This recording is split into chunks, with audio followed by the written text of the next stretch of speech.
Hello and welcome to today's live streaming event, Delegate to Scale Your Impact. My name is Darren Bridgett. I am the Chief Learning Architect here at Learn It. I'm excited to bring you this brand new workshop that we recently created. We'll be here about 45 minutes to an hour, and I'm going to walk you through this class. And so without further ado, let's begin. My first question for you, just as you're thinking about delegation, is what stops you from delegating more? Now, assuming many of you are managers, you might have the opportunity to delegate to other people. That's kind of really what the workshop is designed for. And if you're not one of those people, it's okay, because it's still just great to learn about delegation. If you're being delegated to, a lot of things that we'll talk about here are things that you can use to help that person that's delegating to you succeed. But it all comes down to, we could probably do more when it comes to delegating, and I'll get into the reasons why. Here's what we're going to be covering today. Delegation green lights. This is what we've developed as a methodology for knowing when to delegate, who to delegate to, and how to do it effectively. We're also going to be looking at specifically this idea of helping instead of micromanaging. There's a lot of advice out there around how to not micromanage, but not a lot of it is about how to help instead of micromanage. That's how we're going to talk about it. Why delegate? Well, this is look, everybody agrees. I was just recently looking at Gallup and HBR and a bunch of other articles. Delegating improves overall efficiency for a team. And we actually titled the class this way because it allows you, as someone who's delegating, to raise your impact, to scale what you're able to do. It also has the benefit of fostering growth for employees that you're delegating to. It gives them more autonomy, more of a sense of purpose in what they do. You can raise the effectiveness of an entire organization by being good at delegating. Let's talk a little bit about what delegation is. I mean, in short, delegation isn't just giving people your work or giving them busy work. That's an important distinction. It's not even really assigning them work that's already their job. Delegation is empowering others to act on your behalf while you still maintain ultimate accountability for that work. It's been said that the best managers are lazy managers. And while that's true in a sense, great managers are effective delegators who do delegate work to others, but it's more than just being lazy. Many of us know Peter Drucker, the famous business consultant, actually commented on this old adage, a lazy manager is the best manager, by suggesting that, yeah, there's some truth to that, but it's not about a lack of diligence or responsibility. Being a good manager means delegating effectively. That's instead of doing all the work yourself, you know how to assign tasks to the right people. You're empowering employees to make efficient use of the team's capability. You're avoiding that micromanagement, and you're able to focus on the things that really matter to you, the things that you're going to have the most impact doing. This is why that phrase, the best managers are lazy managers, well, sort of. They're not actually lazy. And that's what we're going to get in today. Takeaway, bottom line here is, yes, you want to delegate, but it takes some effort to do it well. And that's how you scale your impact, support people on your team, help them to develop, help them to grow, and help your whole organization. So with that said, I'd like you to take a moment to think about, what can you delegate that will add the greatest value to you, your team, and your organization, so that as I walk us through this session today, you can keep applying these things back to your real life situation. Give you a moment to think about that, and then we'll move into our delegation green lights model. What can I delegate that will add the greatest value to me, my team, and my organization? All right, with that in mind, let's look at our delegation green lights. The questions are, first, should I? You always want to start here, because just because you can delegate something, it doesn't mean that you necessarily should. If you answer that question and you answer it positively, then you can ask the next one, which is, can I? Because even with really strong reasons to do that, there may be other things that get in the way. And if you can answer both of those questions, then you can proceed to the last one here, which is, how do I do it? Now, we're actually, in truth, going to spend like half the class on how do I, But we're not going to disregard the first two because we think a lot of people skip through those without really considering them. So let's look at in some detail about how to get through these first two delegation green lights. Should I? Is it strategic or confidential? Is it my job or responsibility? Does it develop the people on my team? These are the three questions that we're going to ask to answer this should I question. And the first one, is it strategic or confidential? If something impacts core strategy, then your direct report may not be a good candidate for that job. If it risks confidentiality, then obviously they're probably not a good candidate. And if it requires high-level decision-making, then delegating that task can actually dramatically slow things down. Another question to ask is it really your job or responsibility? And honestly, there's a lot to say here. We kind of simplified it to just if it has to do with setting objectives, with planning, with deciding, with kind of big picture ideas for your team, then that's probably something you shouldn't delegate. If it's about motivating and communicating, that's probably something you should be doing too. You want to be managing your team from that high level position, and you want to be the one that's helped driving that motivation and making sure that communication is really effective and smooth. And if it has to do with checking and analyzing, because this ensures accountability and it helps you coach your team. So you want to make sure that if you are delegating, you're also checking and analyzing that work. This is part of your responsibility. Let's look at an example of this in practice. So imagine this scenario. Imagine that you work at a hotel chain as a senior manager. Your CEO is negotiating the acquisition of a competitor. As a member of the development team, you have been asked to assess the competitor's properties. So that's the situation. And we're going to apply this should I rubric to this idea. Here's the question. What are the strategic or confidential reasons for not delegating this work? In other words, these are delegation red lights. So based on what we just said, take a moment to consider this yourself, and I'll share with you some of the ideas that we have around the red lights in this particular situation. Misalignment. If you delegate something to someone and really they focus on those immediate tangible goals, but they don't have the broader strategy of the organization in mind, they might make some mistakes. If they don't have the decision-making authority, this could slow down the negotiation. They might inadvertently disclose sensitive financial information, which they may not even really know the ramifications of. That could put the negotiation at risk. Also, just due diligence. If they don't fully understand the strategic implications of the data they collect, well, then they actually might miss some opportunities or create some liabilities in that information that they do ultimately collect. This was our situation back here. Hotel chain senior manager, you are asked to assess the competitor's properties, but as we can see, there are some things here that could make it so you shouldn't delegate this. In fact, when I show this slide, I kind of get worried that people think, well, there's actually, I can't delegate anything here. But the truth is there's a lot that you can delegate. What could you delegate in this scenario? Well, it could be the physical property inspections. It could be just collecting the financial records and documents. You could be delegating someone to coordinate meetings, site visits, researching market conditions, a preliminary financial analysis, not the ultimate one, integration planning support, operational assessment of acquisition, draft communication materials, due diligence assistance, not giving them the full scope of that project. There's a lot that you can delegate right here.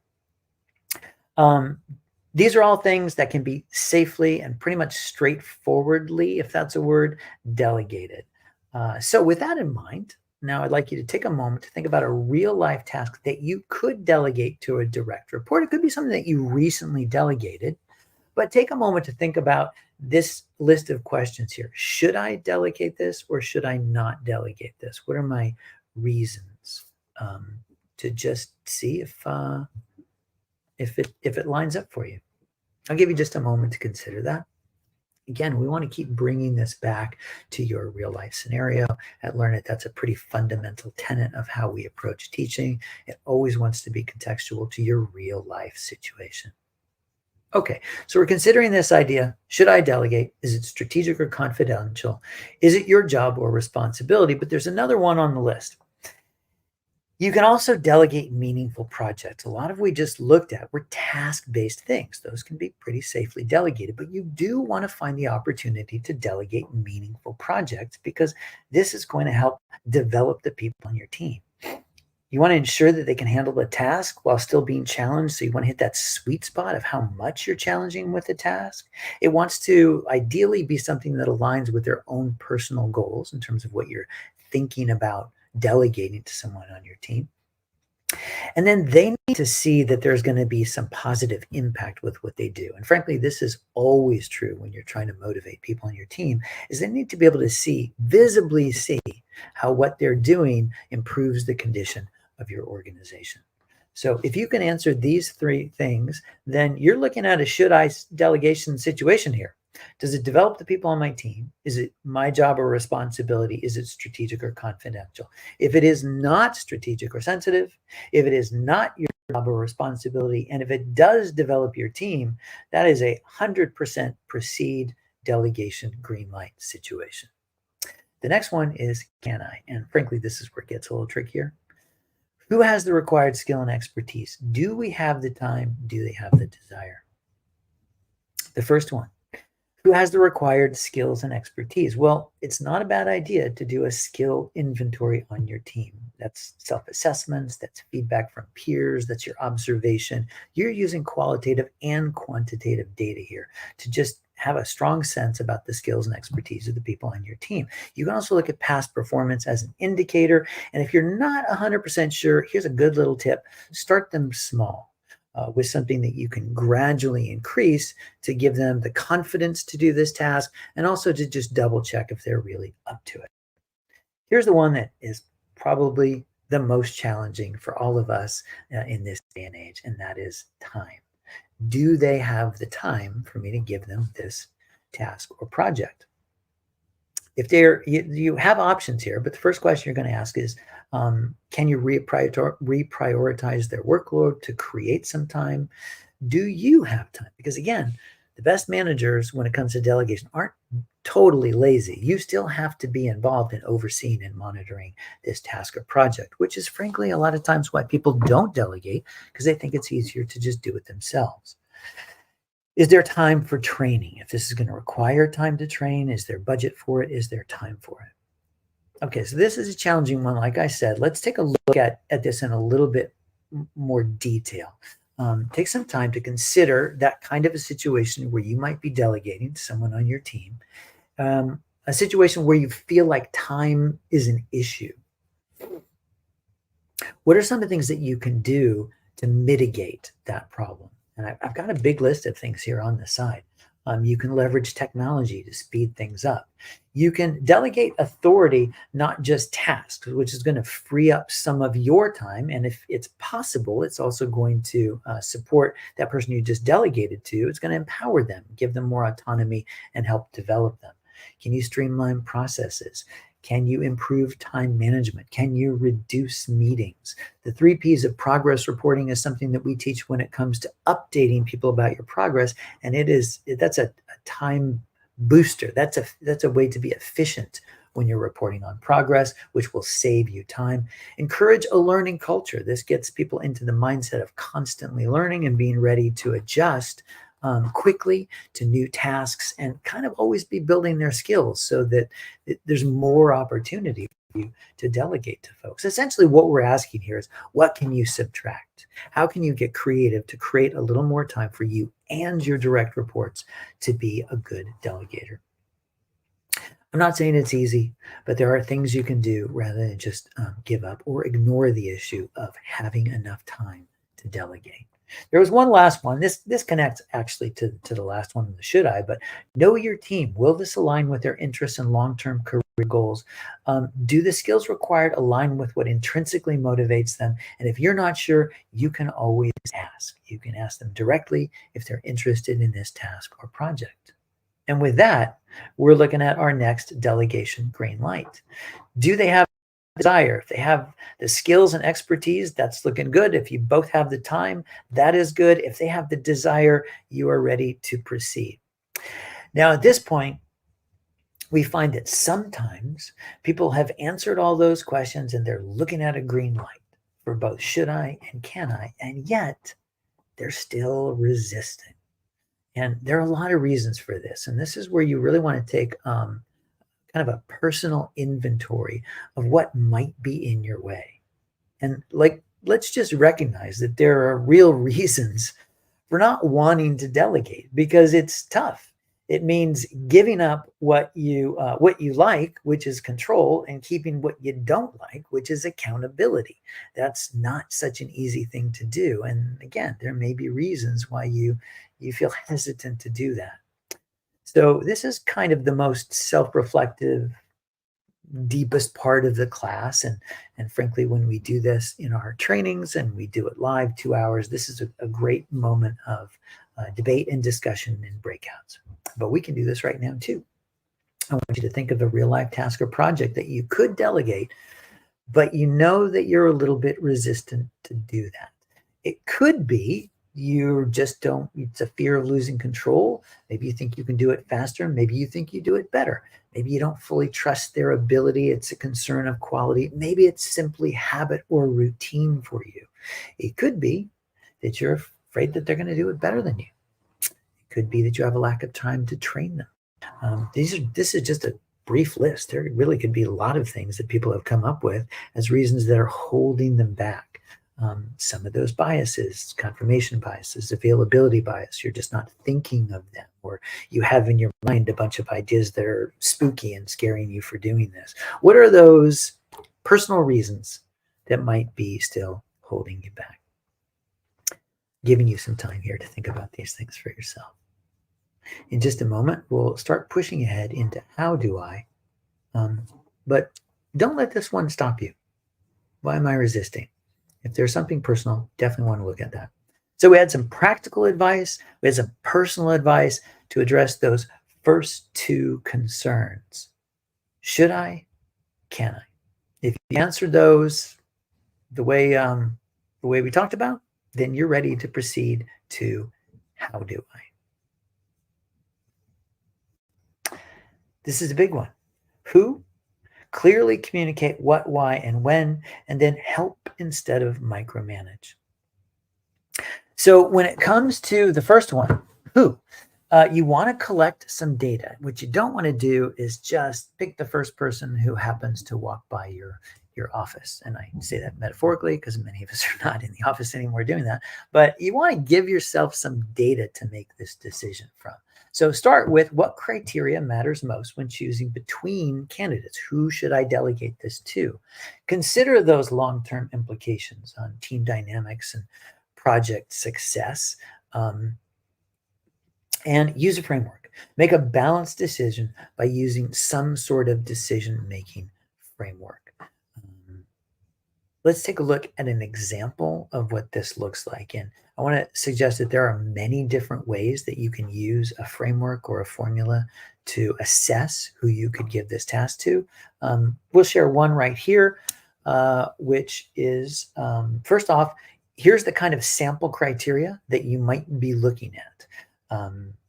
You might be looking at relevant skills, current workload, reliability, problem-solving ability, how this is going to impact other projects if you pull somebody into this. When it comes to the criteria, I mean, there's kind of an endless list, right? This is a bunch of things just to prime the pump, get you thinking about what might be some criteria that you could come up with. But you do want to narrow the focus of criteria, otherwise you'll never be able to decide.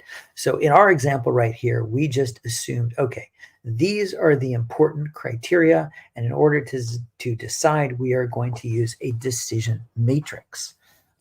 We've got relevant skills, experience, current workload, impact on project, and we gave this a weighted score. So it's on a scale of 1 to 10.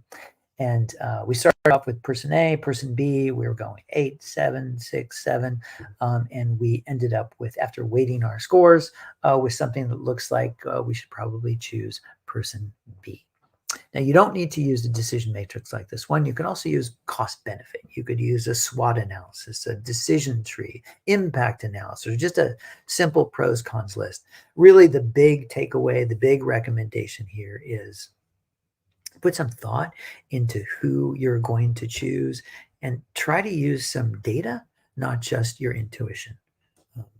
Intuition is important, but if you start with intuition, you might unintentionally bias your final decision, and you want to start with something a little cleaner before you let your intuition into the room. Okay, that's an example of how you could choose between different possible candidates that you want to delegate to. Now let's look at clearly communicating what, why, and when. And honestly, I think this is the biggest, meatiest part. If you get through everything else, this is the place this is why we say you're not really a lazy manager anymore, because you have to be great at communicating and managing that project without micromanaging. But if we're able to get to this point, then we want to look at how do we really communicate this? And you do want to be able to explain the why.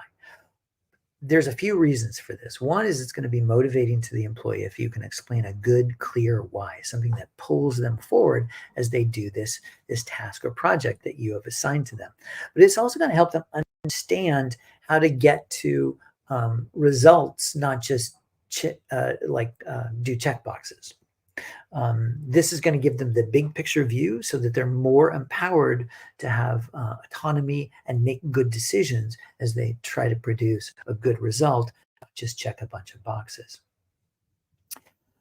Change happens. This is basically because you might delegate something up front that then the circumstances of what you've delegated change, the deliverables that you want, the output of what you're going for, or the input. There's a lot of things that could change. The key here is you need to communicate those things very quickly. I'll go ahead and apologize to one of my direct reports, because this is one of those things that I have done myself, which is to forget to update somebody that you have working on a project, and they end up doing a bunch of work that they didn't need to do. Again, you know who you are on my team, and I apologize once again. Actually, that's probably everybody on my team. I apologize to all of you. Communicate your expectations and include all the relevant details. In our experience, what we mostly see with a lot of managers, and frankly, this is true, the higher up you go in an organization, people tend to be more big picture and more visionary. They often feel like once I've communicated the why, that I've done my job.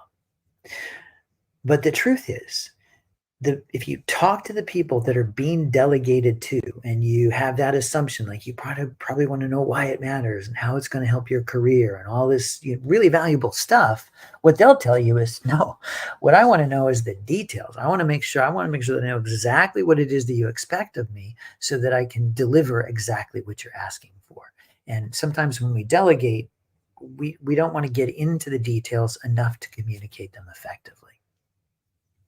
It doesn't mean that you try to communicate everything so you're suddenly doing the job, but you have to be clear when you're delegating so people know exactly what you expect. And let me give you an example of how this can go. For example, you've delegated something, and right after you've delegated that work to them, they may have questions like, okay, do I wait to be told what to do? Or can I act and then report after? Or should I recommend first and then act? Or do I act and check in periodically? This level of detail is what the person that you've just delegated to, that's what they're holding in their head. And when you delegate, you're just not thinking about this. Now, I'm not saying you need to try to think about every single possible situation, but you need to create enough open lines of dialogue to get these kinds of questions answered, and realize that they may have these questions and they may need answers to these at this level of detail in order to effectively pull off what you're asking them to do.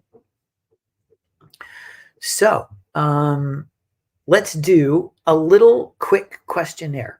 I'm going to pop this up here right now. And again, you'll just do this on your own, but I want you to do a kind of a quick assessment about how well you communicate the work that you delegate.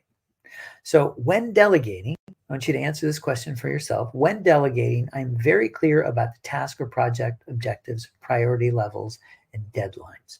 Do you strongly disagree, neutral, agree, or strongly agree? You can give yourself a little number rating here to kind of see where you're at. And honestly, you're just looking at, how am I doing with each one of these questions, with each one of these parameters? So that's the first one. How clear about tasks or projects, objectives, priority levels, deadlines. When delegating, I am very clear about when to report, when to check in, and how we'll give each other feedback. How would you grade yourself on that dimension? Here's another one. When delegating, I am very clear about what I expect in terms of quality.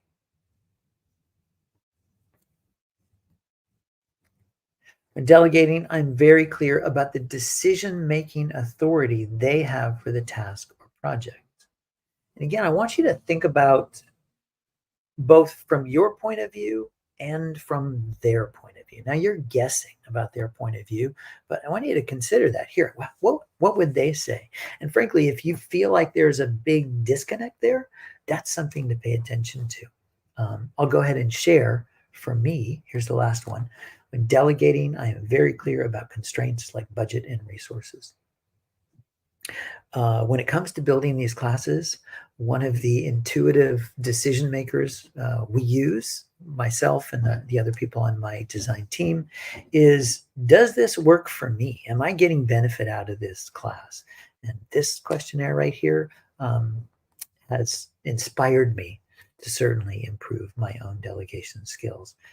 There's a lot of room I think, for us to grow in this category. As I said, this is really the biggest part of delegating, is communicating it well and managing the project. You just want to make sure that you're delegating the right things, which is why we have the green lights. Okay, I've given you some time to consider these, reflect for yourself. Let's actually spend a little bit of time here thinking through, what would your direct reports say about how clearly you communicate your expectations? And I want you to take a moment to think about, what practical changes can you make to improve? And the things that we looked at in that previous questionnaire included things like clarity around objectives and deliverables, deadlines, priority levels. How are you going to manage feedback and check-ins? Is there a process for that? Are they clear about feedback loops? What's this level of quality, the standards that are expected? Do they 100% understand their decision-making authority in this particular situation? Do they have resources? What sort of resources do they have to be able to do this? When should they come to you for those things if they have questions? What are the constraints or limitations to this project? That's a big one that actually easily gets overlooked. I'm going to give you another moment here to just consider this for yourself before we move into the next step, which is about how to help instead of how to micromanage. So as I mentioned, give you a little more time to just think about this for yourself. And if you are with us on LinkedIn, there may be an opportunity for you to comment or chat, and I'd be happy to answer anything that I see come through in chat.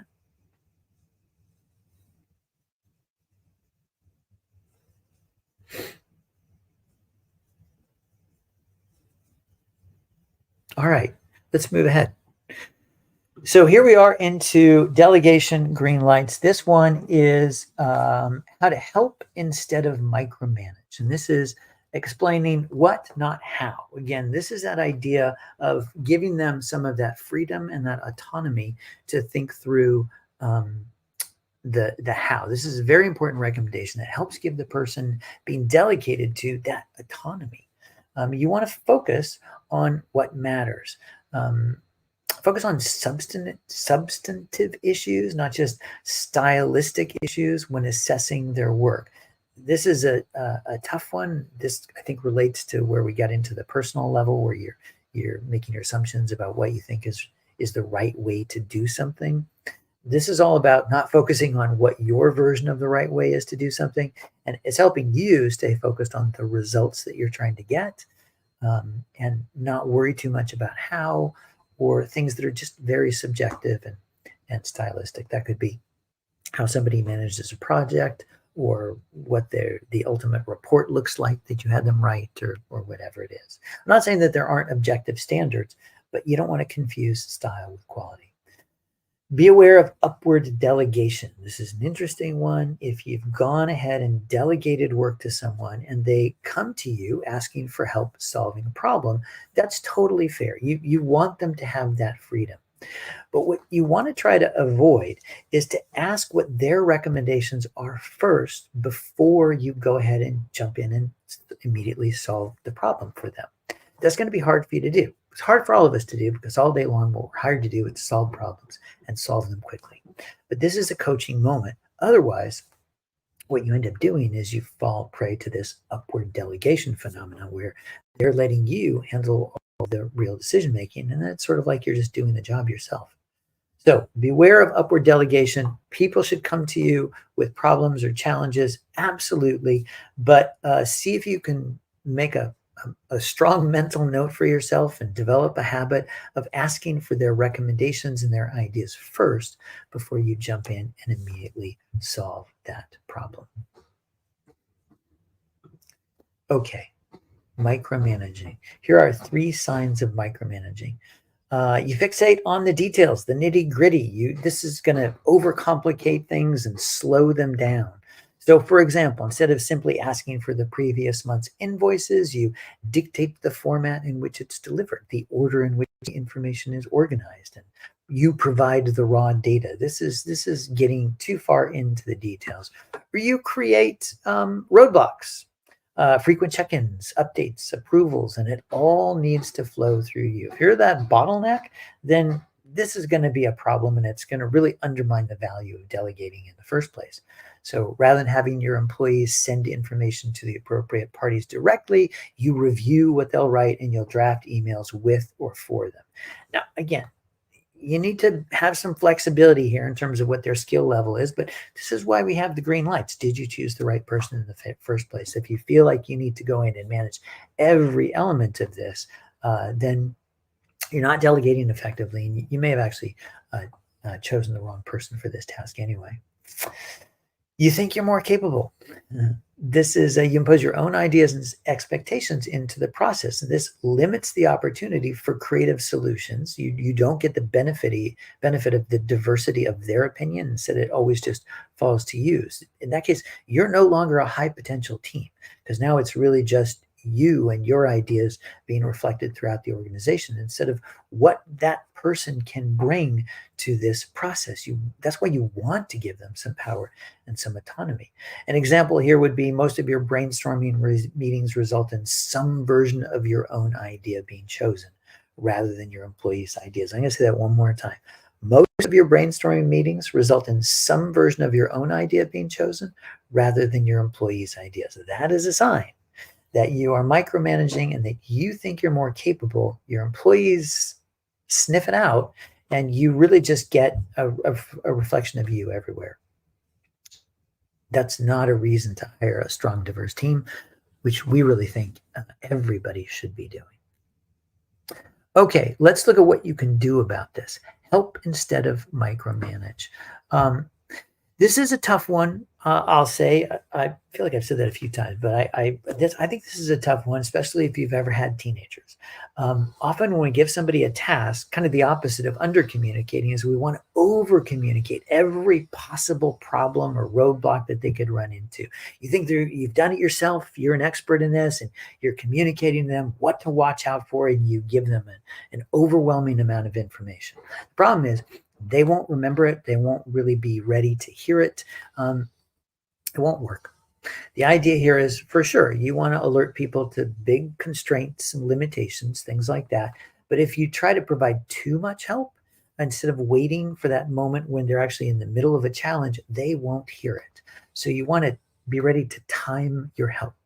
If you're giving them a big project, focus on just the immediate things that they might need some help with and let them get to the middle and later stages of the project before you come in with a bunch of advice for that. You want to do a little bit of a push and pull here. So timing your help is one key thing. Another thing is to clarify your intention. It's highly likely that any time that you step in to help an employee with something that you've delegated to them, that your feeling is that you're there to support them. But because you are the boss, because they report to you, because you delegated that work to them, you really need to clarify that every single time because it's an asymmetric power situation. So every time that you want to offer some support, some help, some advice, spell it out. Let them know that you're not there to evaluate. You are there to help and support. That's going to create a much more productive environment where they're going to feel more free to be honest with you, and you'll have just a better dynamic across the board. So time your help, clarify your intention. These are a few big things that you can do in order to make sure that you are helping instead of micromanaging. Match their needs. This is one that I think a lot of people don't realize. It is 100% fine. It's good for you to sometimes step in and help a lot, and you're still not micromanaging. It's possible that a team might be working on a project and they're really stuck, and you fly across the country and spend 2 days with that team, helping them work through the challenges of this particular task or project that they've been assigned. It's also possible that you might just check in every once in a while and help with some mundane tasks. There isn't one right answer for how much help you should offer. The key thing here is I don't want you to think that just because I stepped in and I provided a lot of help, that means I'm now micromanaging. It 100% depends on the situation. So a few good call-outs on how to help instead of micromanage. Again, a lot of the familiar things that we know include like being very clear about what you're asking of people. If you've done all the other things that we've talked about, you're setting yourself up to not have to micromanage or be perceived as micromanaging in the first place, because you found the right people to delegate to. You've been very clear about how this process is going to go, what the expectations are, what the big picture solution is, and how they're supposed to engage and communicate with you. But these 3 little extra pieces of advice will help you really be seen as somebody who supports a team and multiplies their efforts, instead of somebody who's sitting on top of a team and pressing them down and not really delegating, just giving people tasks and kind of imposing your will. Okay, those are our 3 green lights. We talked a lot about how to communicate and how not to micromanage, but there's 2 additional things that I'd like you to think about, because they easily go overlooked and they're just kind of interesting. Review the work. Your criteria for delegating shouldn't really be, this is work I don't like to do, so I'm going to give it to somebody else. If it's work you're not as good at as somebody else, or for me, I'm not as good at proofreading. That's good work for me to give to somebody else because they'll probably be better at it. The criteria isn't just that I don't like it, so I give it to somebody else, but it's still going to often be true that the work that you gave to somebody else was work that you didn't want to do, which means it's also likely that you don't want to review it. But if you think about how that is for the person that you delegated to, that's a problem. It's really not fair. You ask them to do a bunch of work for you, and then you don't put the time and effort in to review what they actually did. And it creates a problem because now you're not really providing oversight, but you're also kind of undermining their motivation and not respecting the work that they did by not giving it your attention. So pay attention to this one. Remember that if it's work you don't want to do, fine, somebody else did it, but you should still review it, and you should still fully invest in reviewing it. Don't let delegated work go underappreciated, and make sure that you include it in performance reviews. It's up to you to track the work that you've delegated so that people can get appropriately compensated and rewarded for that work in other ways. This is a pretty simple recommendation, but it's a very important one, and you want to make sure that you obviously pay attention to all the little things that people did. Again, it's pretty easy for that to go to just get swept away and not remember it when you're furiously sitting down and trying to figure out somebody's performance review for the quarter or the year. So track it and be sure that you're including those things in people's official evaluations. One last little thing that I would like to say about reviewing work.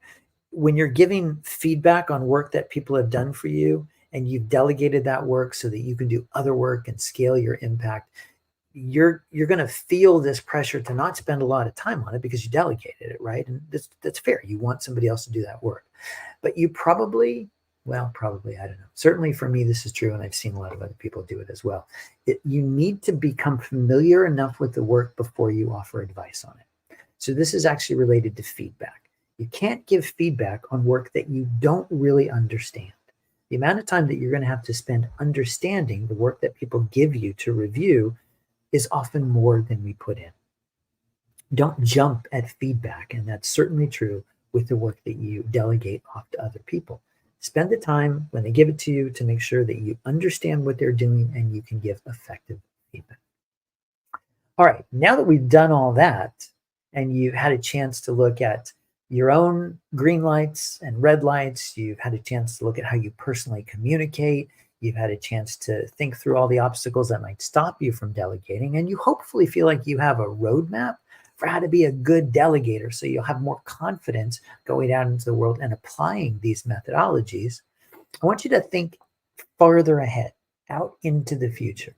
Take a moment to reflect on your team, the tasks and projects that you could delegate to them in the future.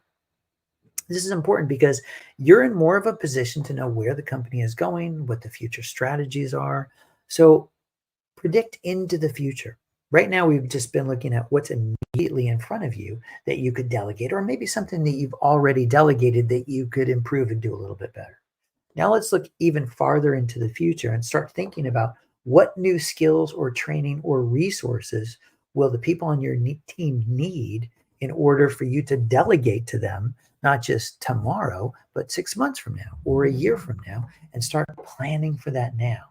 It also includes the people on your team. Maybe you need some new people on your team. Maybe you need to shuffle things up for you to be able to be that kind of person who delegates so effectively that you're raising the level of your team's performance, your own performance, and the organization. What do you need to do to become a lazy, not lazy manager to add the greatest value? That's the question now that I'd like you to take just a moment to think about. What can I do in the future to set myself up to start using all this great advice, if you don't mind me saying so, when it comes to delegating? I'll give you just another moment to consider that.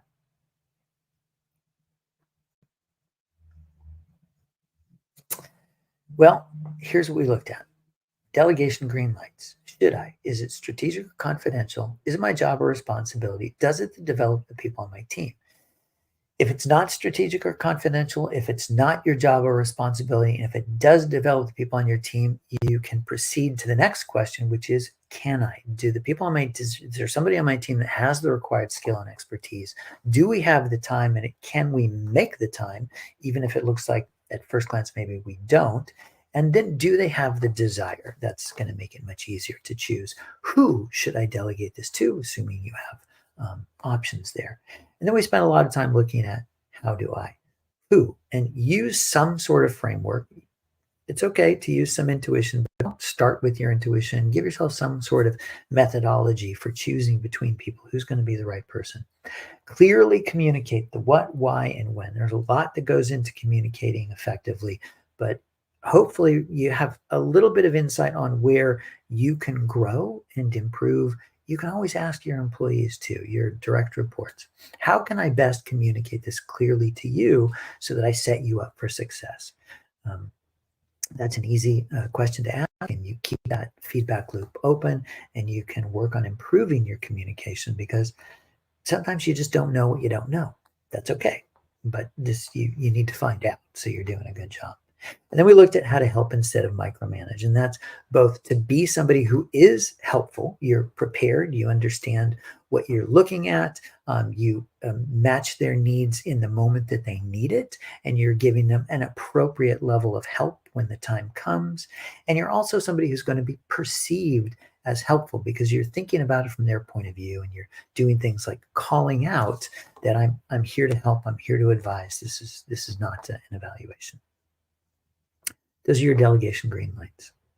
And if you just zoom back out and think about why are we even paying attention to this, imagine this scenario. Imagine that you are a great chef, and you want to open up a restaurant in your neighborhood, and you have been working on your menu, and you have all these great ideas. I got to be honest, I was thinking about the bear when I designed this, but imagine that's you. And then you open your restaurant and you're very excited to share your menu with the public. And then all of a sudden, what you find that you're spending a lot of time on paperwork, on spreadsheets, on marketing, on fixing the plumbing, and a lot of stuff that's not really what you want to do. You're hired because you bring a certain level of expertise and insight to your organization. What's your value? What can you do to multiply your value and also support the people on your team so that they're doing the same thing? That's the goal of delegation. Again, not just to give people work you don't want to do. It's not to run away from giving people work because you're afraid of doing it.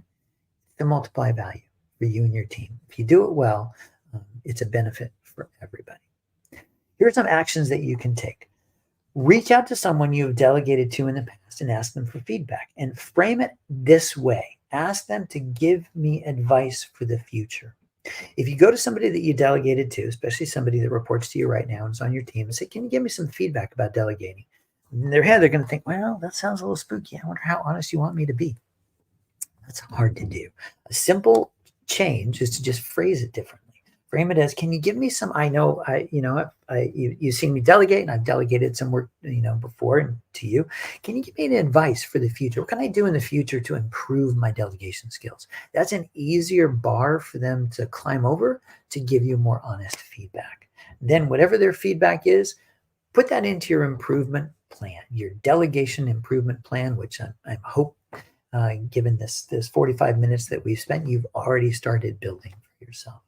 So this is one action that you can take now that you've had the chance to listen to our workshop. Here's a couple more. You can, if you liked this event, join our next one. We have our next event is Wednesday, August 21st from 10 to 11. We have an expert panel that is going to be focused on how to stop working through dinner. This is a work-life balance workshop that we're very excited to present. Some of the things that you'll learn will be just an hour or less. You'll find solutions to your work-life struggle. You'll look at fitness and health and how to fit that into a busy schedule, how to make self-care a part of your everyday. We're going to get expert advice from our panel that includes our very own Bindi Delaney, who is our workplace wellness certified coach, licensed expert, and we just rolled out a brand new skill stack that she leads that includes one-on-one coaching, which we think is a pretty exciting addition to how do you get that health and wellness. This is, again, this expert panel. It's going to be a few different people. You're going to get the advice that will help you with enhanced productivity, managing your stress, all of those terrific things. I have the QR code there. If you go ahead and grab that, it'll take you to the Learn It LinkedIn page where we're hosting this event so that you can sign up for it, just like you probably signed up for this one. What else can you do? Well, I invite you to tune into our Learn It All podcast. We have been hard at work with building our podcast. You can listen to it on Apple, on Spotify, Amazon, YouTube, iHeartRadio. We have a terrific list of people who keep coming on to our show. Damon, our CEO, usually hosts it. I often join him, or maybe Courtney Ritchie, our VP of customer experience. I encourage you to tune into the podcast for more great advice and ideas. And finally, if you would like to learn more about what we do at Learn It, or you would like to maybe bring this class, in particular, I recommend the 2-hour version, which is more interactive and skill building, and you have the discussion and everything else. We just take a deeper dive. If you'd like to bring that to your team, you can scan this QR code to meet with one of our fabulous learning strategists. If you'd like to take any of our other workshops or skill stacks, or finally, if you would like a copy of the workbook that goes for this class, you can also reach out to one of our learning strategists and they will get that to you. That's the QR code right there. I'm going to leave it up for just a moment. Thank you all for being here today. It's been absolutely my privilege to be able to share this content. I'm really proud of this content. When I first looked at this idea of delegation, I'm like, well, delegation, it's important, but it's probably not a whole class, and I'm not sure where I fit it in. The more we research, the more I realize this is a great subject. There's not enough helpful advice for people out there, and I think we came up with a pretty nice framework, and I hope you feel that way too. So there you go. Thank you all for joining me today. I'm going to end the event now, and I hope you have a fabulous rest of your day. Take care.